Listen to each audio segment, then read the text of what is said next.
He was going to say heavyweight, but then he was worried that I was going to get offended, so changed his mind. Good afternoon, ladies and gentlemen. I'm here to talk today about innovation, and innovation in terms of the agenda and the way we think about innovation at Worldpay. This is something many of you here will be involved very actively with, and it's having, as you know, a profound effect on the payments landscape in terms of how we think about it, and more importantly, how we shape the agenda for the future. But before I talk about that, I want to talk a little bit about how we think about payments, but also to talk about the way we think about this fast-changing landscape in terms of innovation, and give you a sense of who we are. But importantly, I want to cover an open invitation to you, as it says, which is to give you an opportunity to figure out how can you help us? Because this payment landscape is changing so rapidly. The challenge for us is we can't do it all. We're a large organization, and essentially this is about how can you partner with us to make us more successful, to make you more successful, but more importantly, to help our customers who are merchants. So first, let me just give you a quick sense of Worldpay for those of you that aren't that familiar with it. We are leaders in modern money. We operate in a dynamic market with an unrivaled footprint, both in terms of a network and in terms of a global footprint. We're in a market where scale, I think, really matters. To give you an idea, we facilitated 13.1 billion payment transactions last year, which helped our merchants achieve more sales. As you can see from this slide, there's a wide payment network that we've got. We operate across 146 different countries, and we help merchants accept payments in 126 currencies across 300 different payment types. Alongside this, we've invested pretty significantly and heavily. Over the last 5 years, we have basically been investing in a new technology platform. We spent about £500 million on building a global platform, global technology platform. And in addition to that, we've spent about £300 million on M&A activity throughout the world to try and help us to have the toolkit to basically capitalize on the market opportunity. We think we're a relatively unique business, but we also recognize that there's a lot of multiple opportunities out there, particularly in terms of innovation, which essentially lies at the heart of what we do. If all we do is process a payment, then we're relatively irrelevant. That's broadly a commodity, and that's no longer an activity that is anything that anyone should just be delivering as part and parcel of their suite. To understand how we approach innovation, I think it's important to sort of put some context in terms of the changing industry that we're starting to see. One of the questions that I get asked an awful lot is actually, why has disruption started now? What is it that's happened that's actually made this unique, and why is it happening at this particular moment? I think the reality is that digital payments is a large and fast-growing market, but it's also very dynamic. We're seeing significant changes sweeping through the industry with a proliferation of multiple payment types, which is driving complexity. Cash is becoming less important than it was in the past, and the fastest growth is now coming from card-based payments and from online payments. That's largely due to the shift that we've seen towards digital over the last 5 years. Staggeringly, the overall number of card-based transactions reached around £11 trillion in 2015, and things actually aren't stopping there either. The rate of change is only getting faster, and consumer expectations are increasing, and the pace is increasing as well.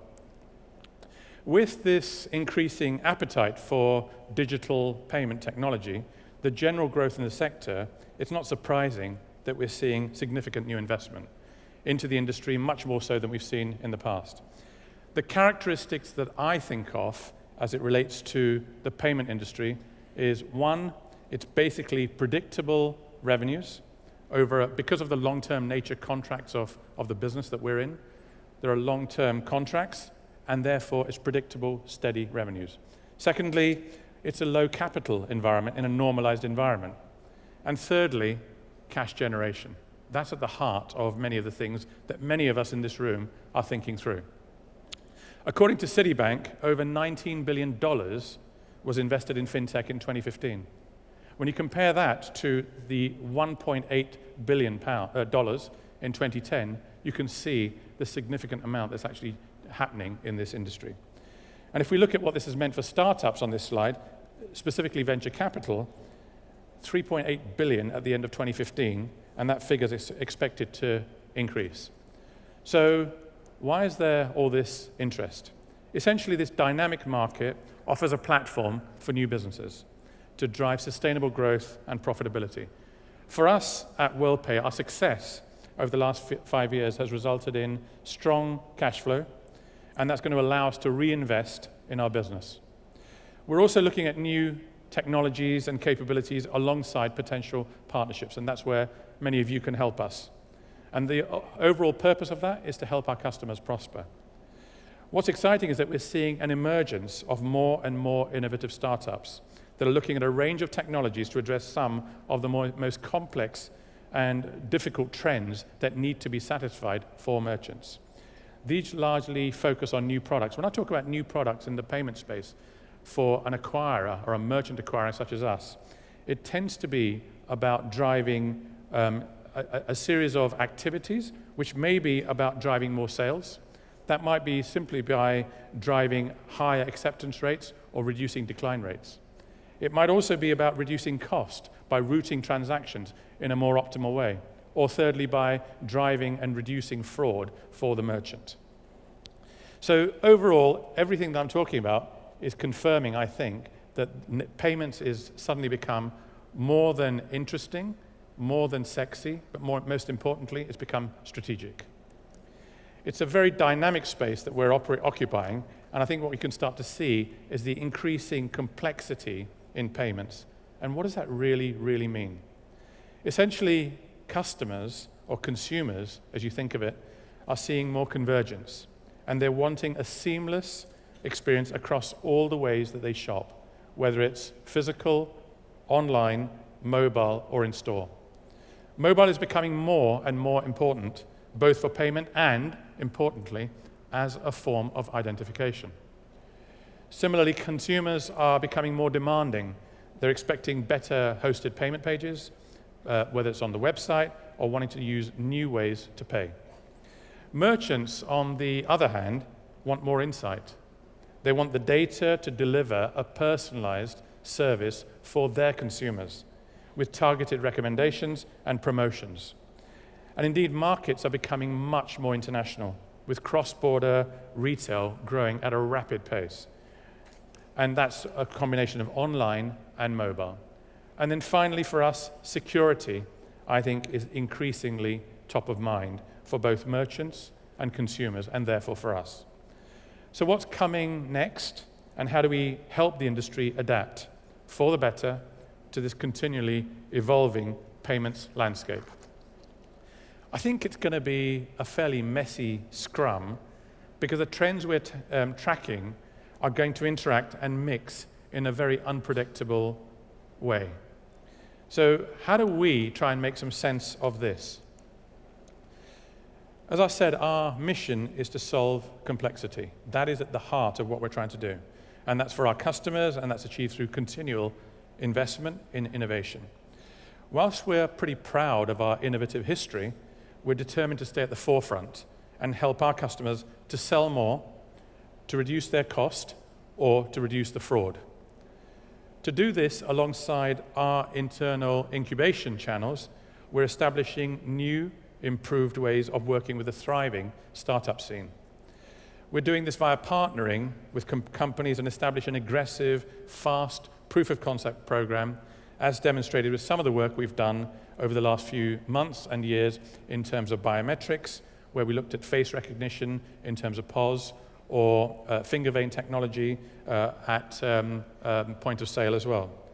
In certain circumstances, we're also going to be considering making minority investments, although our corporate venturing activity is still in its relative infancy.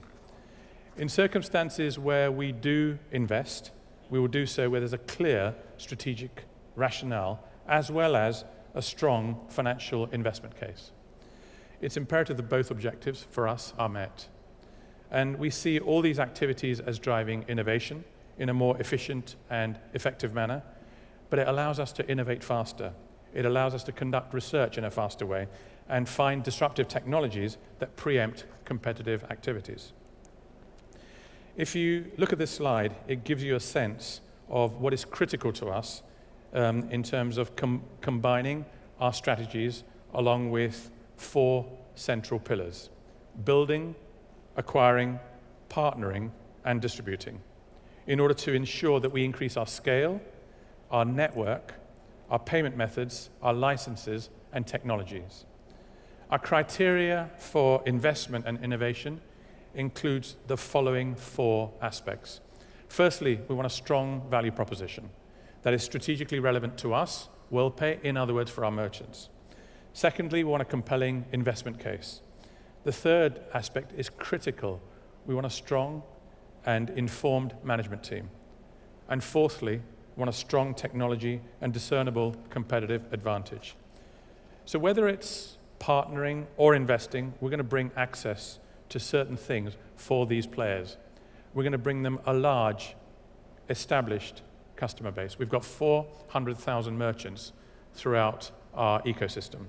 We have credibility through brand association, which will be passed on to those we partner with or invest in.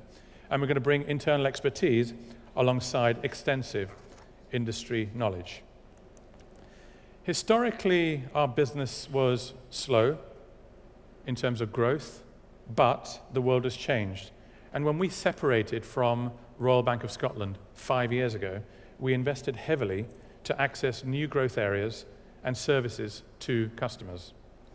This was largely driven by customer demand, which has allowed us to offer new payment types and new products to help them grow their business. And our 6 acquisitions, which are listed on here, are examples of how we have enabled ourselves to do that. But it's not acquisitions just for the sake of it. It's basically part and parcel of our innovation strategy. So we've bought businesses which have given us global reach, which have given us technology capability, which have given us sales capability, and which have given us activities that we just wouldn't have been able to build on our own. And we're now looking even more closely to startups. A similar example of that would be that we have invested in a venture in Paysian, which was a good example of the way that we have operated. In 2014, we made a strategic investment in Paysian. That's an innovative startup located in Boston to help us achieve our ambitions around data and insight. Paysian's first product is a powerful web-based reporting tool and analytics platform. So what it does is effortlessly extract and aggregate payment data. It provides actionable insights and across multiple providers, enabling merchants to improve transaction success rates, increase their revenue, and reduce their costs. I'm really pleased with the progress that we've seen, and we're making some progress in terms of looking at other opportunities to do that. I think one of the things for large players, whether it's us or HSBC or whoever, is to ensure that big organizations don't think that they've got all the answers. And that's essentially what we are trying to do with the program of innovation that we're launching. We're clear that big and small companies can work together and learn from each other, and it's particularly the case when you think about technology. So as you start to look at the next steps, here are some of the things that are at the forefront of our technology agenda. We're looking to embed intelligence in our products like Risk Guardian, or services like Dynamic 3DS, or conversion optimization through the use of machine learning and advanced analytics. We're well positioned to achieve this because of our enormous abundance of powerful data. 13 billion transactions last year is what we processed. And our recent investments in terms of our enterprise data models and platforms and machine learning architectures in terms of systems and people. So if we zoom in on core technology, digital identity is something we're also very interested in, particularly how new types of identity verification can help to validate payments. This leads me to share with you an early preview of something that we've announced today. I'm excited to announce that as part of our move to focus on emerging startups, we're partnering with and investing in a company called Veridu. As I said, we believe identity lies at the heart of payments.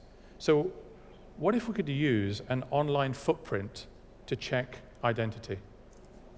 This footprint would be made up of a wide range of relatively rich data available through different social media sites such as PayPal, Facebook, Twitter, LinkedIn, amongst others. And Veridu is something which does exactly that. This global low-cost identity verification it uses advanced algorithms and people's social media profiles to score how trustworthy the identity of a person is.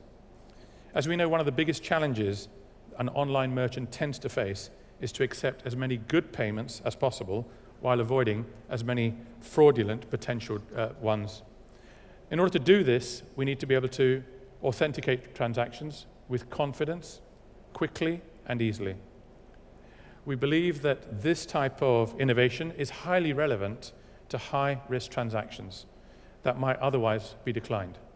So if you think about emerging markets where traditional identity checks can be less useful and potentially for alternative payment methods, this is a great vehicle for us. So what we'll do is we will verify shoppers via their digital identity.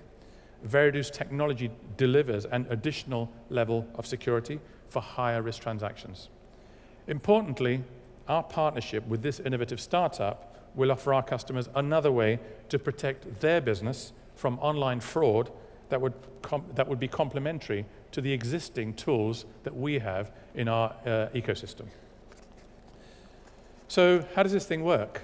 So the technology comes into play when a customer is making a purchase on a website which has been identified as a high-risk transaction. In usual circumstances, once this risk has been identified, we'd recommend that the merchant decline that sale. But you can see from this example that in such a situation, the consumer is instead asked if they would like to verify themselves through logging into a social media site of their choice. They're given a range of options like LinkedIn, Twitter, or Facebook, which gives them a credibility rating. Importantly, this is harder to fake than many traditional identity documents and uses the wide range of data which is rich to confirm the identity of the consumer. So in this example, the data matches and the person performing the transaction is indeed within reasonable doubt the cardholder, so the payment goes through successfully. And what we've done is saved a transaction for the merchant. So Veridu is just one of the startups that we've chosen to invest in. We did this because we're excited about the technology, whilst there's been a clear focus on biometric technology in recent months and years. The use of social media to verify payment identity is innovative and something I think that we're going to get used to going forward, much more so. Complementary to our fraud screening, this works as well. Veridu offers another way to verify with probability levels that an online user is there and is who they say they are. What's key to remember is that the vast majority of your customers will never see this additional step. This interaction is only for transactions that would otherwise have been declined, probably say 2 to 3% of transactions. So the purchasers see this as a high-risk activity, and arguably any reduction in declines is much better than no reduction at all. So even a tiny uplift in transactions in terms of acceptance rates can make a massive difference to the merchant's bottom line. So it's an extremely innovative solution, and I think it's going to help our customers prosper. But our commitment to collaborate and support new startups doesn't stop here. Our team is focused on creating future payment technology and future payment enablers. If you're working in an area that fits with our investment criteria that I talked about earlier, or would be interested in learning more, come and see us, please. We're on the stand at F30. I think the ecosystem that we're all operating in is absolutely fast-changing and staggering. I think it's an exciting environment that we're all in. Thank you for your interest today. I wish you success, and I wish you all many more transactions in whatever you do. Thank you. Come on.